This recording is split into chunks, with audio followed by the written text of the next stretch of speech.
ప్రతిపక్షాల మేనిఫెస్టో కేవలం ప్రజలను మభ్యపెట్టేందుకేనని విశాఖ వైసీపీ ఎంపీ అభ్యర్థి బొత్స ఝాన్సీ అన్నారు. మధురవాడలో బొత్స ఝాన్సీ భీమిలి ఎమ్మెల్యే అభ్యర్థి అవంతి శ్రీనివాస్ రోడ్ షో నిర్వహించారు. గతంలో కన్నా అవంతి శ్రీనివాస్ కు అత్యధిక మెజార్టీ వస్తుందన్నారు. సీఎం జగన్ కు అండగా ఉంటామని ప్రజలు అంటున్నారని తెలిపారు. అన్ని వర్గాల ప్రజలకు మంచి చేసే వ్యక్తి జగన్ అని అవంతి శ్రీనివాస్ తెలిపారు. ఫ్యాన్ గుర్తుకు ఓటు వేసి వైసీపీని అత్యధిక మెజార్టీతో గెలిపించాలని కోరారు.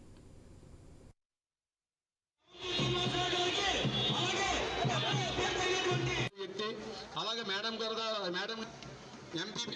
ఎంపీగా పోటీ చేసి విజయనగరం అభివృద్ధి చెప్తున్నాం. అయినప్పటికీ కూడా అవంతి శ్రీనివాస్ గారు